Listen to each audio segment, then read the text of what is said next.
मेहनत करने वाले लोगों से उनके हिस्से का हक छीनने वाले और व्यवस्था के प्रति आम जनमानस के भरोसे को धूमिल करने वाले भ्रष्टाचारियों के खिलाफ इस लड़ाई में विजय की आप सभी को ढेर सारी शुभकामनाएं। गाइडर यूट्यूब चैनल से मैं हूं अतुल तिवारी और इस वक्त आप आरओ एग्जाम से संबंधित सभी संभावनाओं पर एक संक्षिप्त वीडियो देखने जा रहे हैं।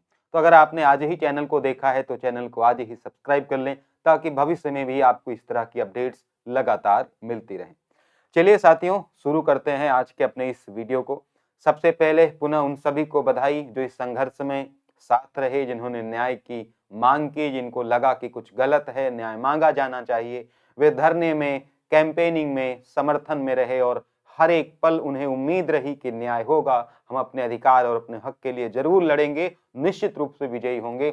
हमेशा याद रखना, जब कभी जहां कभी गलत हो, आपको लड़ना ही है, भले ही आपको परिणाम ना पता हो। जब लड़ेंगे तभी परिणाम आपके पक्ष में होगा। ठीक है भाई, जस्टिस डिलीवर्ड टिल, है ना, अभी तो डिलीवर हुआ है। तो पहला सवाल बहुत सारे साथियों का है, मैं आप सभी को बहुत स्पष्ट शब्दों में इस पर जवाब दे देता हूं। किसको मौका मिलेगा? क्या सिर्फ उन्हीं को मौका मिलेगा जिन्होंने परीक्षा दी है, या उनको भी मौका मिलेगा जो इस परीक्षा में किसी भी कारणवश नहीं बैठ पाए? इस सवाल का एक ही जवाब, सटीक जवाब है, याद रख लें, सभी को मौका मिलेगा। सभी को मौका मिलेगा, यानी चाहे आपने परीक्षा दी थी या फिर आपने परीक्षा नहीं दी थी, आप सभी को बैठने का मौका मिलेगा। तो पहली बात में आपको कोई भी संदेह नहीं रखना है। दूसरा, इस चैनल को आपको तुरंत सब्सक्राइब करना है क्योंकि फ्यूचर में भी आपको अपडेट्स मिलती रहें। आप मेरे पुराने वीडियो जाकर देख सकते हैं और उन बातों की प्रामाणिकता आज भी आप, है ना, चेक कर सकते हैं।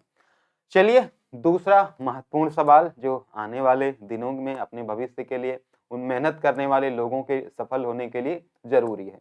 कितना दिन शेष बचा है, हमें क्या करना चाहिए, और क्या अगर हमारा स्कोर कम रहा था तो क्या हम अभी भी तैयारी कर सकते हैं? देखिए, मेरी जानकारी के हिसाब से, हालांकि अंतिम निर्णय आयोग का हमेशा ही रहता है क्योंकि हम और आप एक सामान्य जन हैं, मेरे हिसाब से फिर भी री एग्जाम की जो डेट है वो आप जून माह के 3rd या फिर 4th वीक में मानकर चले, यानी जून के तीसरे या चौथे सप्ताह में निश्चित रूप से आपकी परीक्षा होने जा रही है।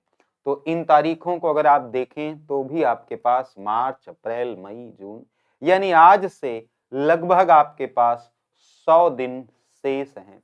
तो आप जो भी योजनाएं बनाएं, जो भी प्लान्स बनाएं, जो भी रणनीति स्ट्रेटजी फॉलो करें, उनको 100 डेज के टारगेट के साथ ही फॉलो करें। ठीक है, जितनी भी रणनीति बनाएं, चाहे रिवीजन की रणनीति हो, चाहे पढ़ने की रणनीति हो, चाहे पूरा करने की रणनीति हो, टेस्ट लगाने की रणनीति हो, करंट अफेयर की रणनीति हो, उसको आप इन्हीं तारीखों के आसपास लेकर चलें। इन्हीं तारीखों में आपकी परीक्षा निश्चित रूप से हो जाएगी। जैसा ऑफिशियल अपडेट होगा मैं आपको बता दूंगा। ठीक है, दूसरी महत्वपूर्ण बात, नए प्लान्स क्या हैं? सबसे पहले आपको 11 फरवरी के पेपर में अपना स्तर चेक करना है, अपना लेवल चेक करना है कि 11 फरवरी की परीक्षा में मैं जेन्युइन रूप से कितना अंक ले आया था, क्योंकि अब तो आपके पास एक अनुभव है, वर्तमान का अनुभव है, जो कि बहुत बड़ी बात है।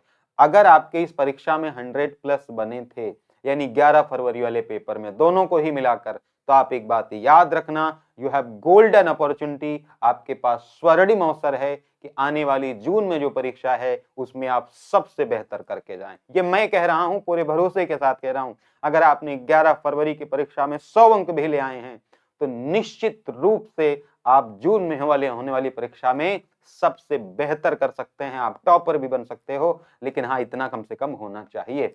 तो एनालाइज करें ऑफिशियल आंसर की से, एक दो क्वेश्चन ऑफिशियल तो आए ही नहीं, उसका तो दिन ही नहीं आ पाया। ठीक है, तो अनऑफिशियल से चेक कर लें, अनऑफिशियल में 2-4 क्वेश्चन कम ज्यादा रहेंगे, तो 100 से 99 है, तो टेंशन नहीं लेना, ऑफिशियल आंसर की आपकी नहीं आई हुई है। ठीक है, तो नए प्लान जो भी बनाए टेस्ट के, हम भी आपको प्रोवाइड कर रहे हैं सारी सुविधाएं, जुड़ सकते हैं चैनल से, चीजों से, है ना।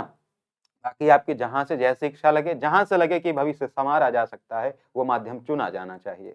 ठीक है, तो जो भी रणनीति बनाए ये सोचकर बनाए। ठीक है, अब ये महीना आपको मान के चलना है आपकी परीक्षा के लिए, और सभी उन संघर्षरत साथियों को, उन शिक्षकों को, उन स्नेहीजनों को बधाई हो। आप न्याय की इस लड़ाई में विजयी हुए और आपको जरूर एक साहस मिलेगा कि आप भविष्य में न्याय के लिए, गलत के लिए जरूर लड़ेंगे। ठीक है, तो मिलता हूं फिर आपसे नेक्स्ट वीडियो में, फिर किसी बात, किसी जानकारी, किसी सटीक इन्फॉर्मेशन के साथ। Thank you so much.